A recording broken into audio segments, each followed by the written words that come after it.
औज़ुबिल्लाहि बिस्मिल्लाहिर्रहमानिर्रहीम रब्बी यस्सिर वला तुअस्सिर वतम्मिम बिल खैर व बिका नस्तईन आमीन या इलाही आमीन। रब्बी ज़िदनी इल्मा रब्बी ज़िदनी इल्मा रब्बी ज़िदनी इल्मा।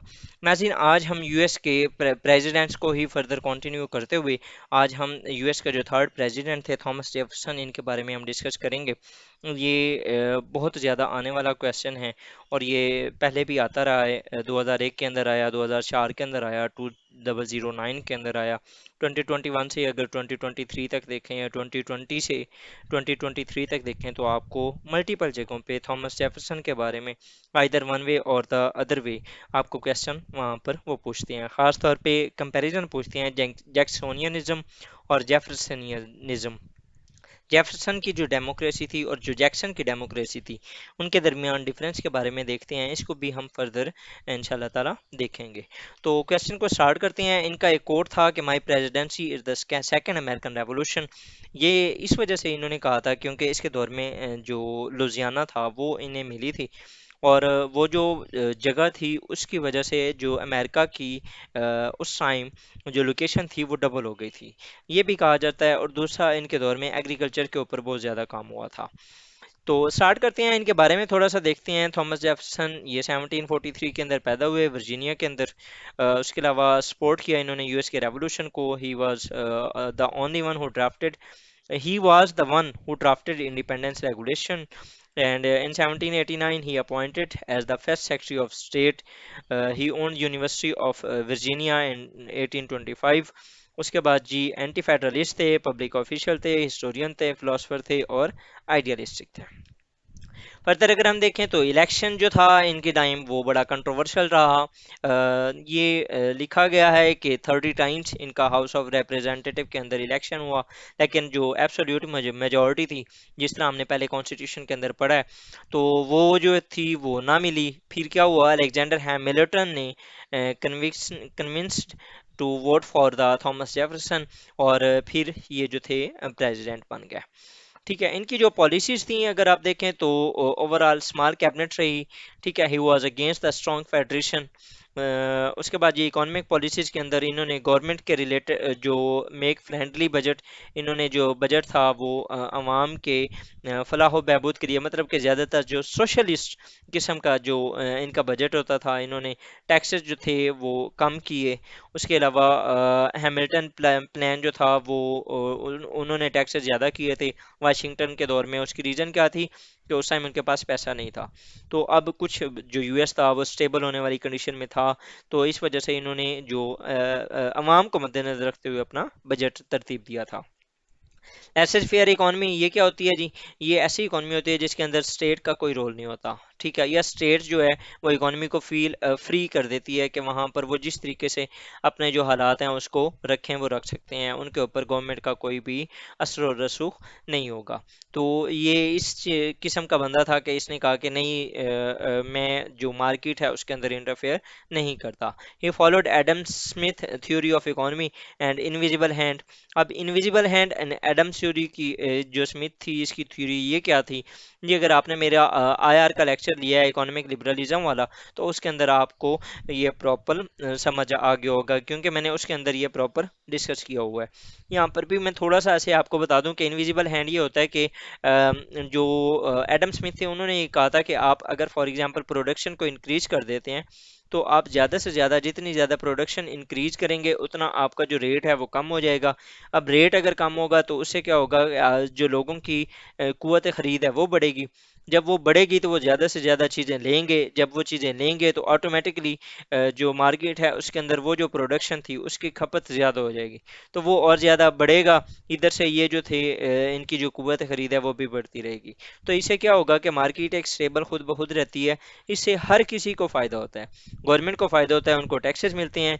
ओनर जो प्रोडक्ट प्रोड्यूस कर रहा है चीज़ें, टेक्सटाइल का या इंडस्ट्री का जो ओनर है, वो अपनी प्रोडक्ट्स इंक्रीज कर रहा है और आवाम को भी सस्ते दामों में ये चीज़ें मिल रही हैं।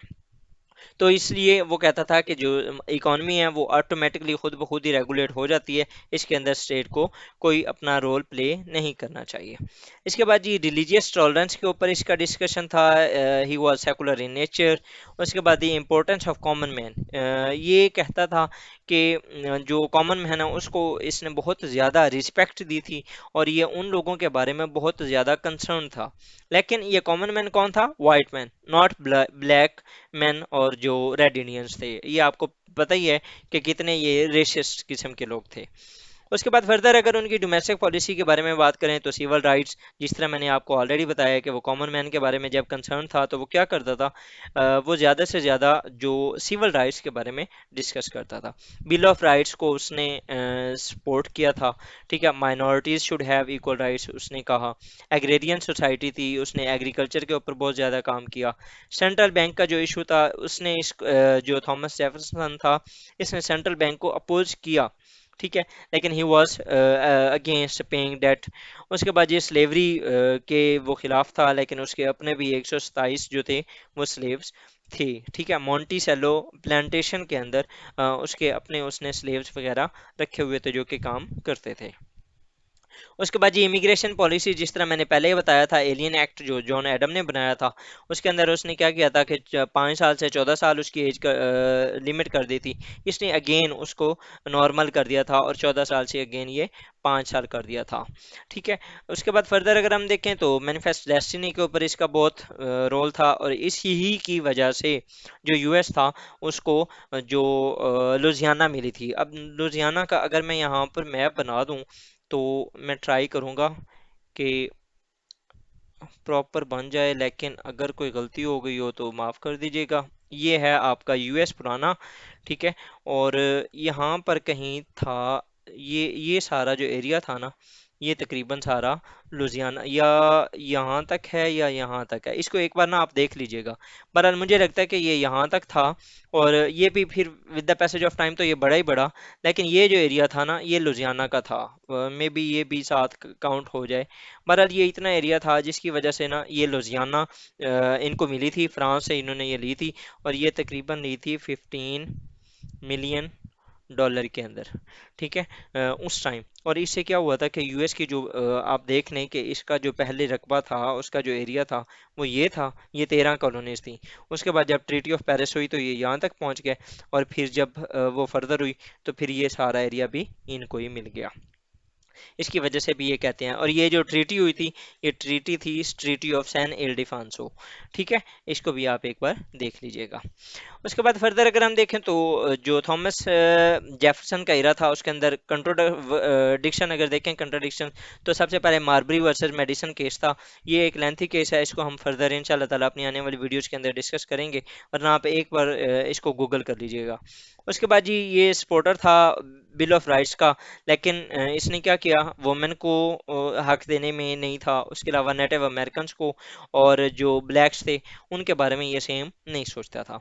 सेंट्रल बैंक को इसने अपोज किया लेकिन इसने उसे ख़त्म भी ना किया। ठीक है, उसके अलावा फॉरेन पॉलिसी जो थी इसकी ये काफ़ी न्यूट्रल रही।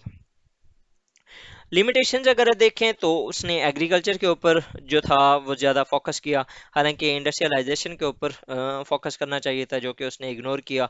और उसने आल्सो स्लेवरी को भी इग्नोर किया और उसकी रीज़न क्या थी, क्योंकि वो खुद भी काम ले रहा था, लेकिन ओवरऑल उसका जो टेन्योर था वो बहुत अच्छा गुजरा था।